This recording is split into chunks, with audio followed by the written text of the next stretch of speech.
أشهد أن لا إله إلا Nous avons fondé l'agence Viremont en 2006 avec mon épouse Sarah. Nous sommes spécialistes des Pyrénées, évidemment, nous sommes nés dans les Pyrénées et ça a été notre destination première. Puis ensuite, nous sommes dirigés directement sur le Maroc, une destination qui est très proche de la France et donc des Pyrénées. Et c'était la destination la plus accessible pour nous. Nous avons commencé par nous rendre dans les Aïd Bougmez. Quelques temps plus tard, nous nous sommes rendus à Essaouira, nous avons fait la côte atlantique, puis ensuite dans le Sahara, autour de Ouarzazate et de Zagora.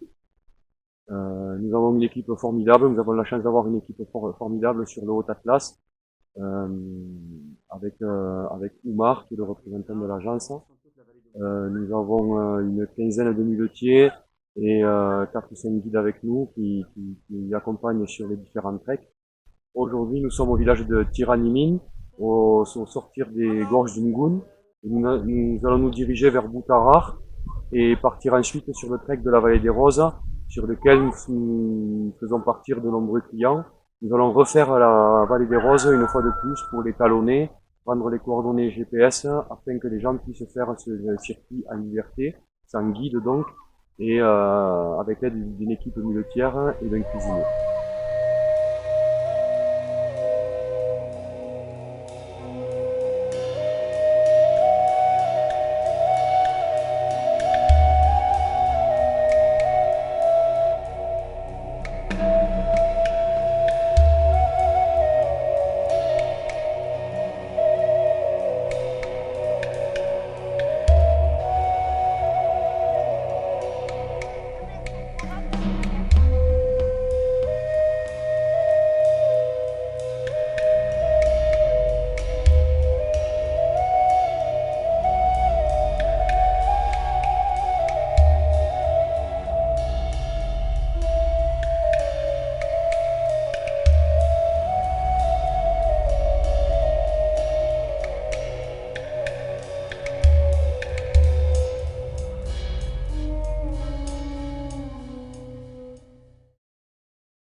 C'est dans un immense plateau abrité au cœur des montagnes du Haut Atlas que nous démarrons notre trek accompagnés de notre muletier.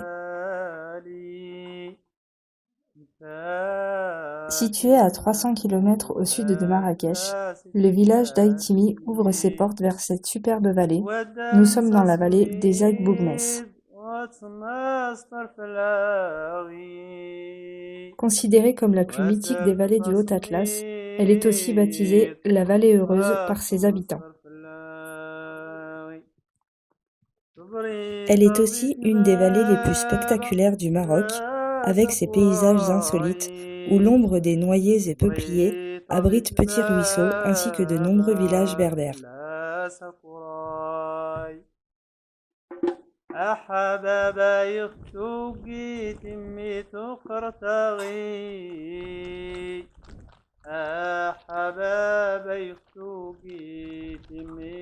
Après quelques heures de marche, nous franchissons enfin le col d'Aïtimi qui culmine à 2900 mètres. De là, une superbe vue nous attend sur la vallée et sur les hauts plateaux sauvages du Mgoun. Tous les sommets environnants dépassent les 3000 mètres, notamment le Mgoun avec ses 4068 mètres, le troisième sommet le plus haut du Maroc. Nous descendons ensuite dans la vallée perdue de l'Atlas, le long de la rivière, en direction du village d'Aïtamed. Les paysages y sont d'une beauté extraordinaire, avec des plateaux d'altitude, un chaos de cimes déchiquetées par l'érosion, une superbe vallée.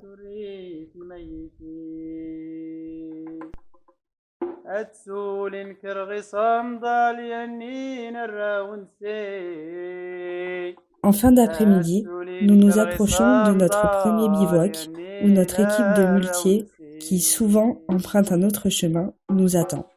Durant tout le trek, ils transporteront tentes, tentes-messes, intendances et le plus gros de nos bagages. À notre arrivée, le campement est déjà installé. Ça va? Pied, hein? Les chaussures, je pense. Hein? Au petit matin, nous reprenons la route après un petit déjeuner copieux. Direction Igermisdarm, un des nombreux villages berbères situés juste à l'entrée des gorges du Mgoun. Nous descendons la vallée d'Ouzirim, parsemée de champs et de jardins. Notre randonnée nous propulse dans le temps et nous fait découvrir les traditions, la culture et le mode de vie des Berbères du Haut-Atlas qui se dissimulent dans cette vallée reculée.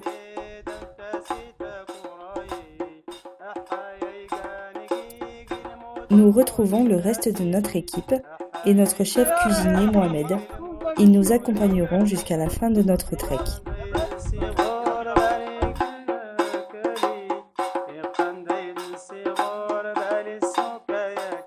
Les Berbères qui habitent cette vallée vivent au rythme des saisons en cultivant leurs lopins de terre et en élevant leurs troupeaux de chèvres et de moutons.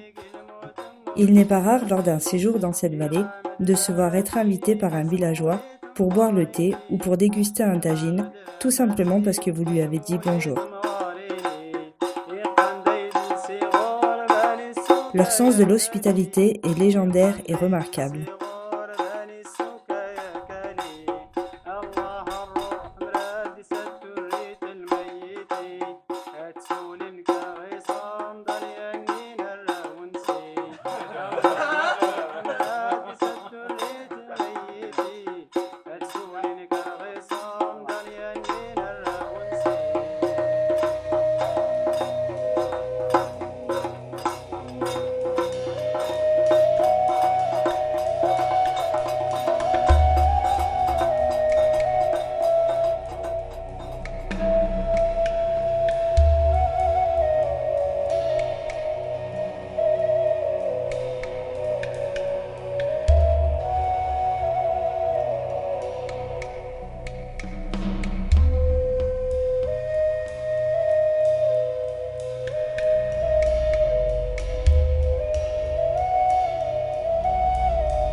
Nous continuons notre route toujours en direction d'Iger-Dizdarm, où nous atteindrons notre deuxième bivouac.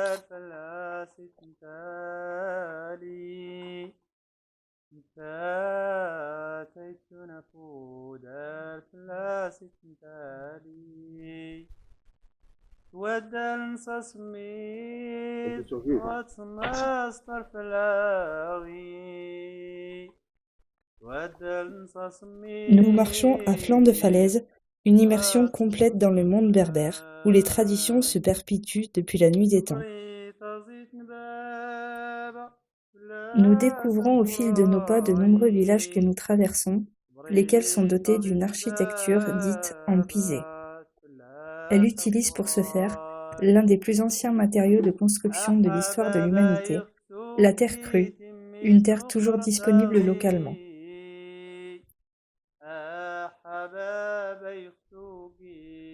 Cette vallée, il n'y a pas si longtemps, ne possédait aucune voie de communication.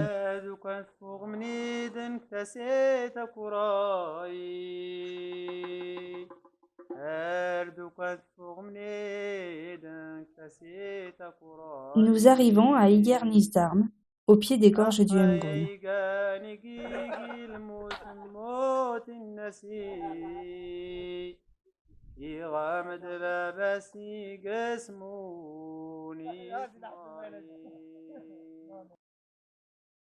Pour aujourd'hui, donc, on va faire la langue des gorges du Mgoun.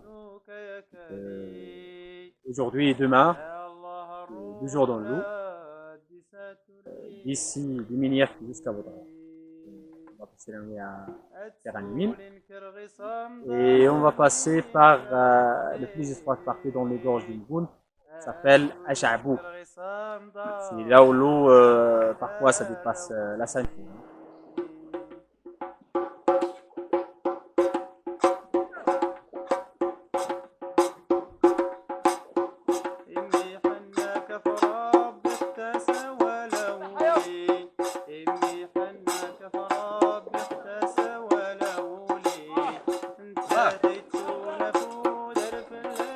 La rivière Mgoun est l'affluent de l'oued d'Hadès.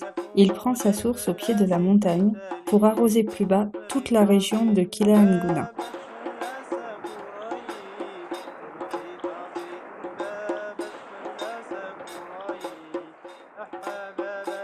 Nous entrons progressivement dans des gorges grandioses, un spectacle saisissant de par la beauté de la roche, souvent, et suivant les saisons, avec un niveau de l'eau qui peut atteindre les genoux.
C'est dans ce cadre unique que nous continuons de descendre le long de la rivière, où les murailles des gorges du Mgoun se resserrent, puis s'élargissent à nouveau.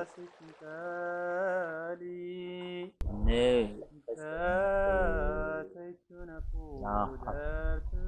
à Psfas, direction de Teranimine, presque ici à une heure du village. Voilà. Sur Ouadmgoun. Normalement, ça se rejoint un peu plus bas avec la vallée de Gadès et ça continue vers le barrage de Ouarzazate. Voilà.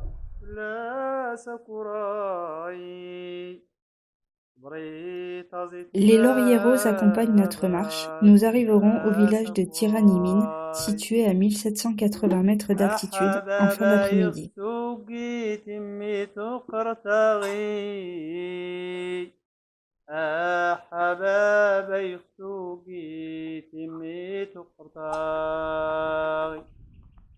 هادو كان فوق منيدن كسيت كراي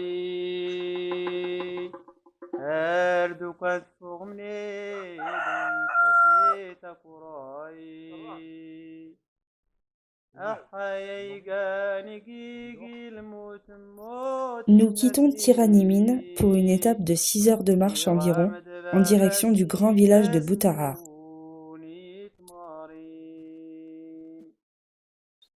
قنديل صغار بالي السوق يكلي يا الله الروح مراد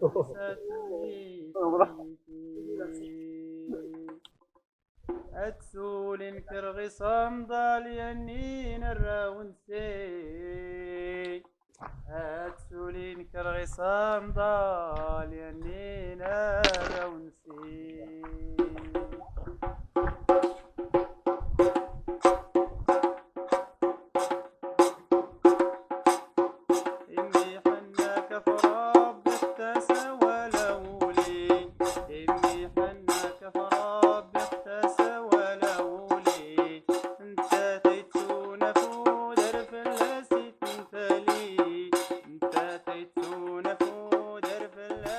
J'ai travaillé, ça fait longtemps avec l'agence de diamant, depuis 2000, mais on fait des treks.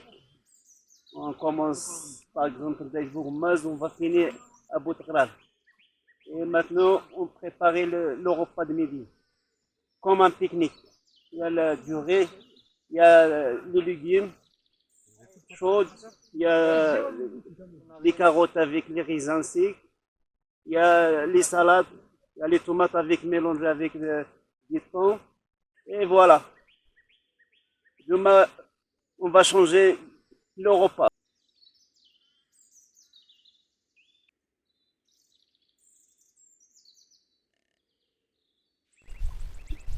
Mais là, on arrive à la dernière étape du Grand Ville. Le final sera à Boutara. Et au terme de cette journée, on entamera demain la vallée des Roses. Voilà. On commence à apercevoir des paysages semi-désertiques. C'est vraiment au Tatlas, qui est assez vert. On va arriver maintenant, on voit bien que le décor s'ouvre. On a plus de parois étroites. Le paysage s'ouvre sur des zones arides et désertiques, composées de rochers et de sable, de grandes pierres.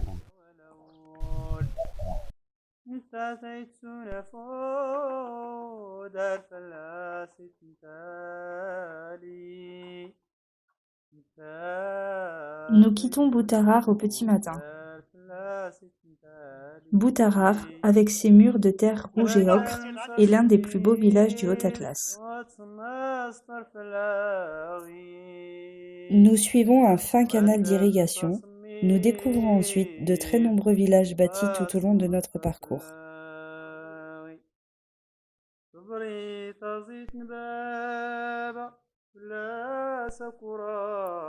Les modes de vie et les traditions y demeurent inchangés et nous semblent toujours être hors du temps.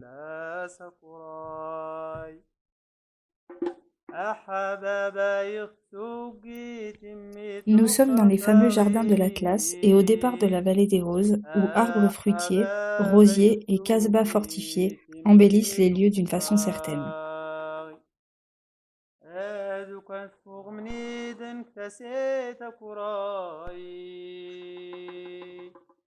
Nous entrons progressivement dans la vallée des Roses, l'une des plus belles vallées du Haut-Atlas et du Grand Sud marocain.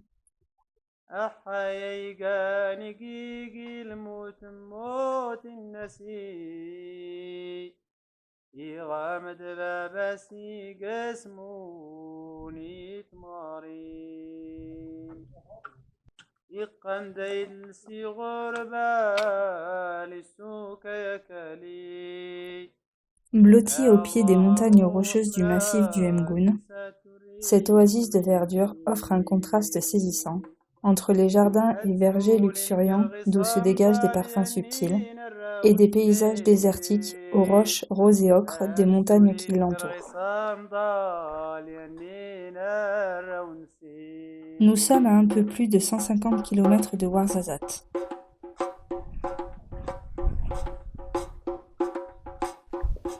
La région du Dadès est le trait d'union entre le Haut-Atlas et les portes du désert.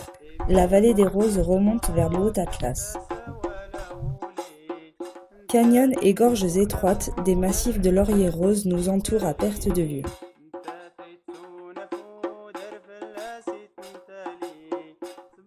Une journée à la fois agréable de par sa fraîcheur tout au long de notre parcours, mais aussi de par la beauté de cette vallée, une journée aussi parfois ludique.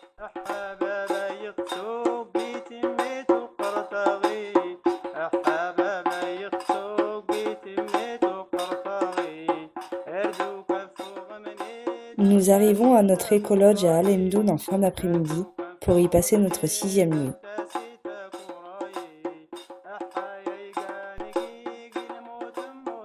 Au petit matin, coup d'œil sur cette somptueuse vallée.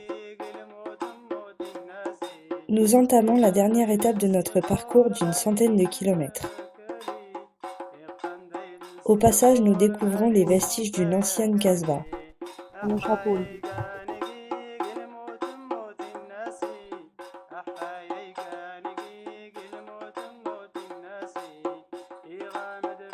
Toute une suite de villages traditionnels, casbahs en terre et villages fortifiés, s'égrènent sur notre chemin. Dans cette vallée, une fête est célébrée chaque année au printemps. La fête des roses. Cette fleur est cueillie et descendue au village de Kelaimguna en vue d'être transformée en parfum et eau de rose. Célèbre dans le monde entier, certains parfumeurs viennent y choisir les meilleures essences pour leur subtil mélange. Les Berbères décorent les maisons de leurs pétales. Les filles confectionnent des colliers de roses et entament alors chants et danses durant 3 jours de fête. Un peu comme ça. Ah, le bouton. Ouais. Ça, c'est faire. Normalement, les gens viennent de les accueillir un peu tôt, le matin, avant le lever de soleil, voilà, partent dans les champs, les ramassent. Et pour ceux qui les vendent directement à l'usine pour avoir de l'huile essentielle, ils les vendent encore vertes. Oui. C'est-à-dire qu'ils ne font pas de l'huile. D'accord.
Marion, Thomas, c'est votre premier trek?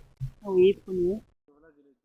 Eh bien, bon, durant ces 6 jours, on a vu beaucoup de choses, plusieurs villages, on a fait plusieurs gorges, dont la gorge de Ngun, et après la gorge de Aguati, et voilà, Amjgeg aussi. Et donc après, on a dormi en gîte, et sous tente aussi, 2 fois sous tente. Et voilà, bon, premier jour un peu plus compliqué que les autres. Ouais. On était un petit col à 3000 mètres. Et voilà, bah, ensuite un peu plus calme parmi les villages, les champs, voilà. On voit un peu comment ça se passe, La vie ici. la vie ici, comment ils récoltent leur alimentation. Et voilà. Après, on a eu une équipe aussi de muletiers, de cuisiniers, des guides, qui nous font le repas chaque soir, chaque midi et chaque matin. C'est une aventure qu'on se souviendra.